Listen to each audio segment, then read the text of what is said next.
بسم اللہ الرحمن الرحیم قل هو اللہ احد اللہ الصمد لم یلد ولم یولد ولم یکن له کفوا احد۔ آپ نے ابھی تک ہمارا چینل سبسکرائب نہیں کیا تو اسے سبسکرائب کر لیجئے اور بیل کے آئیکن کو پریس کیجئے تاکہ ہر آنے والی نئی ویڈیو کا نوٹیفیکیشن آپ کو مل سکے۔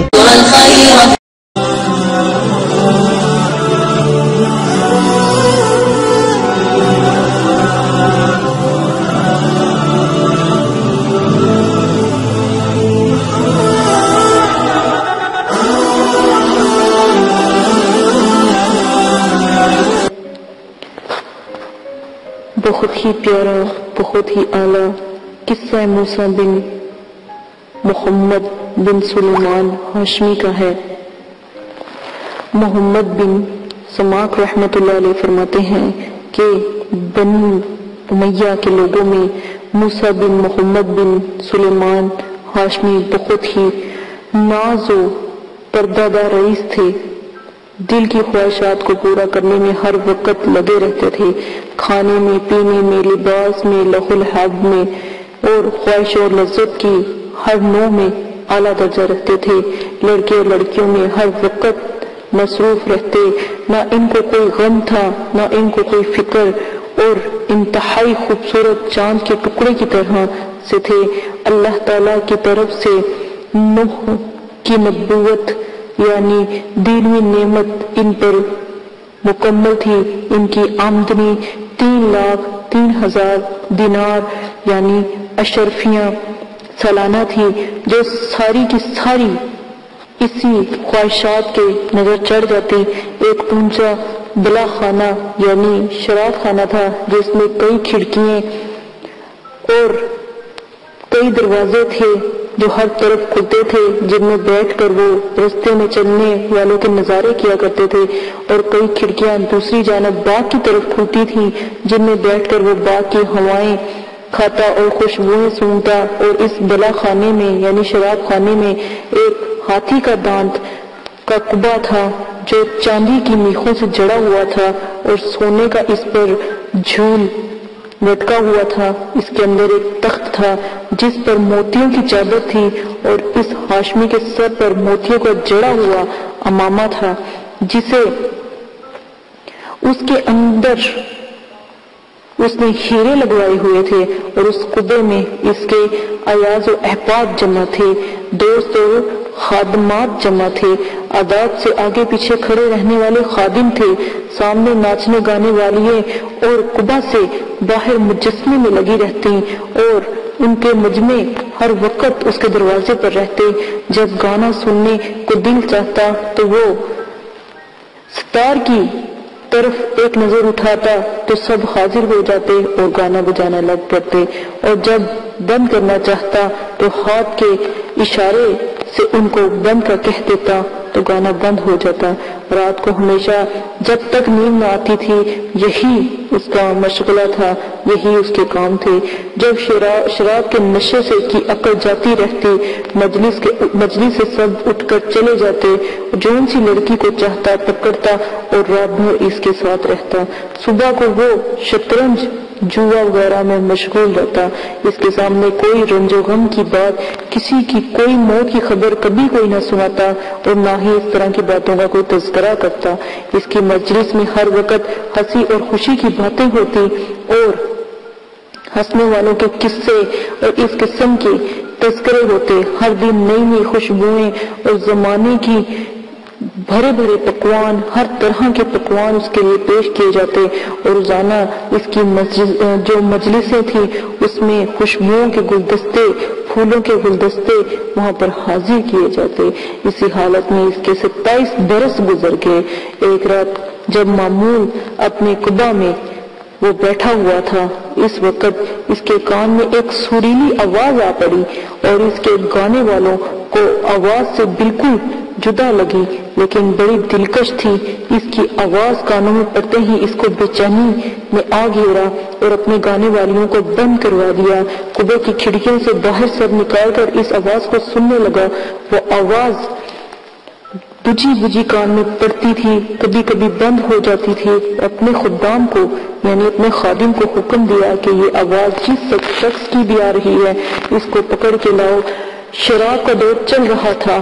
خدام جلدی سے اس آواز کی طرف دوڑا اور مسجد میں پہنچ گیا، جہاں ایک انتہائی نوجوان ضعیف بدن، زرد رنگ، گردن سوکھی ہوئی، ہونٹوں پر خشکی جمی ہوئی، بالوں پر گندا گرد لپٹا ہوا، پیٹ کمر سے لگا ہوا، دو ایسی چھوٹی چھوٹی لنگیاں اس کے جسم پر اور اس سے کم اس کا بدن کہیں سے ڈھکا اور کہیں سے نہ ڈھکا، مسجد میں کھڑا اپنے رب کے ساتھ مشغول تلاوت میں تھا۔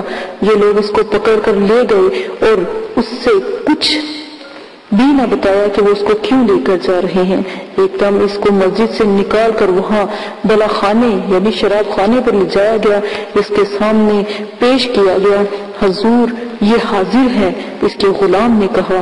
وہ شراب کے نشے میں کہنے لگا، یہ کون شخص ہے؟ انہوں نے عرض کیا، حضور یہ وہی شخص ہے جس کی آواز آپ نے سنی تھی۔ اس نے پوچھا کہ تم کہاں سے آئے ہو؟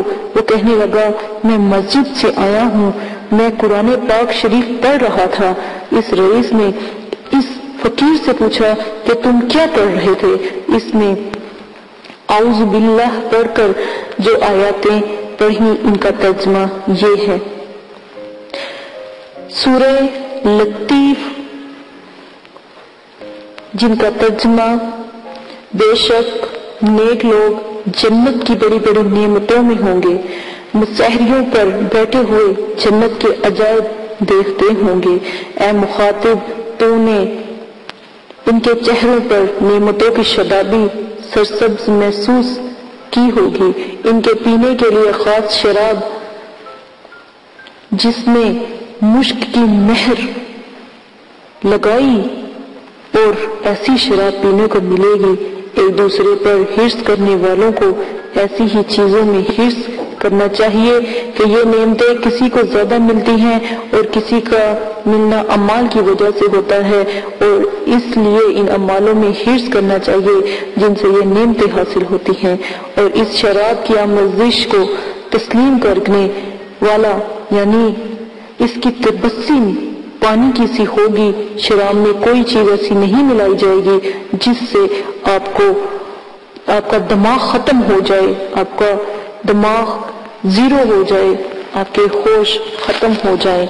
اور پانی مقرب لوگوں کو صرف پینے کو ملے گا، نیک لوگوں کی شراب میں اس میں سے تھوڑا سا دیا جائے گا۔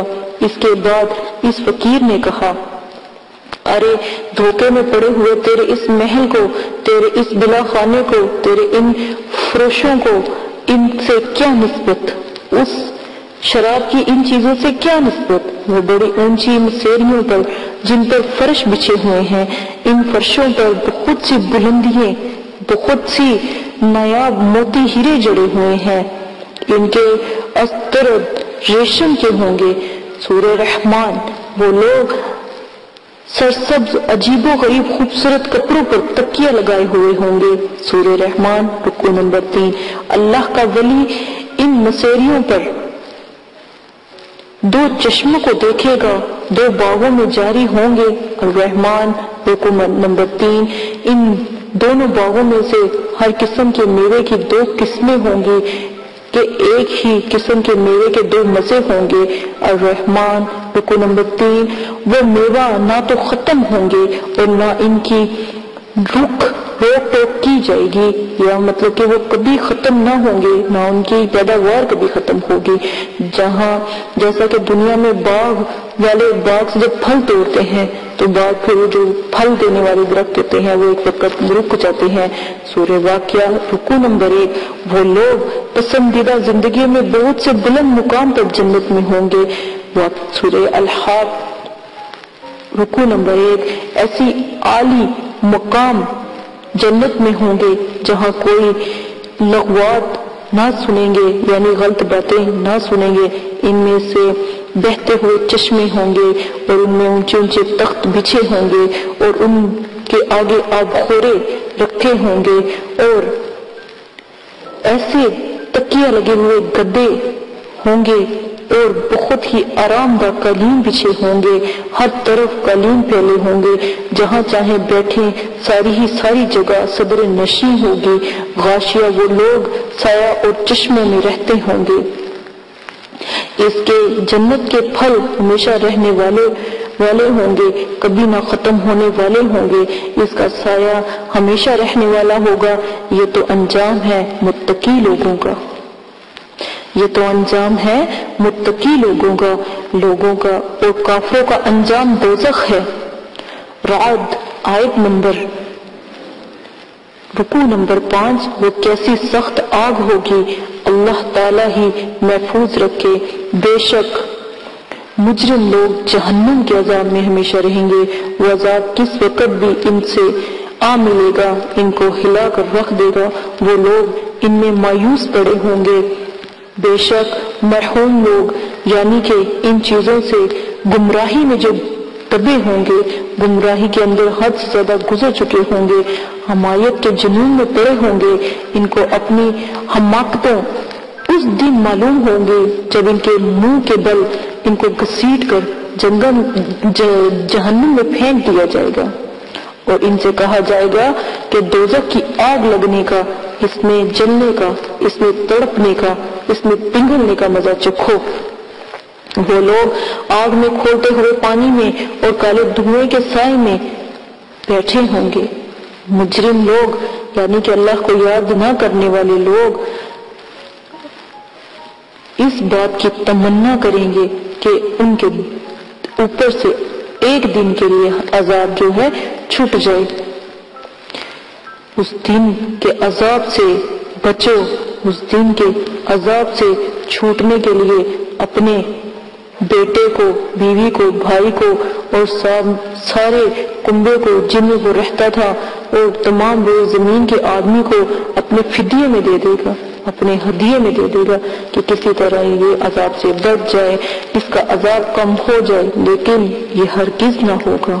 وہ آگ ایسی شعلے والی ہے کہ بدن کے کمال تک اتار دے گی، بدن کی چمڑی تک اتار دے گی۔ وہ آگ ایسے شخص کو خود بلائے گی جس نے دنیا میں حق سے پیٹھ پھیری، حق سے منہ پھیرا، صدقہ خیرات کرنے میں دیر کی، اللہ تعالیٰ کی اطاعت کرنے میں دیر کی، بے رخی کی اور حق جمع مال نہ کیا، اس کو اٹھا کر حفاظت سے رکھتا رہا، اور ایسے شخص انتہائی سخت مشقت میں ہوں گے۔ اللہ تعالیٰ سے ہر وقت معافی مانگنی چاہیے، اللہ تعالیٰ سے ہر وقت اپنے گناہوں کو معافی مانگنی چاہیے۔ اللہ پاک ہم سب کو معاف کر دے، اور جتنی چیزیں ظلم و ستم سے لی تھی ان سب کو حقوق حق سے واپس کر دے۔ وہ شخص اس نے پھر کیا کیا، غلام اور لونڈیوں کو سب کو آزاد کر دیا، سب سے مطلب سب کو اس نے فروخت کر دیا، اس کی قیمت جو بھی ملی اس کو صدقہ کر دی، موٹا لباس جو بھی روٹی کھانا شروع کر دی، تمام رات نماز پڑھتا اور روزہ رکھتا، حتیٰ کہ بزرگ اور نیک لوگ اس کے پاس زیارت کو آنے لگے، اور اتنا مجاہد اور اتنی محبت، اتنی ایمان میں روشنی اللہ تعالیٰ نے اس کو پھر اس شخص کو دی جو شراب کا بلا خانے کا مالک تھا۔ اللہ تعالیٰ نے اس کو اتنی اس کے پر رحمت کی اس لڑکے کے ذریعے کہ وہ بزرگوں اور نیک لوگوں میں اٹھنے بیٹھنے لگ پڑا، بزرگوں کی اس کو زیارت ہونے لگ پڑی، بچوں پر رحم کرنے لگ پڑا، محبت اور شفقت سے پیش آنے لگ پڑا۔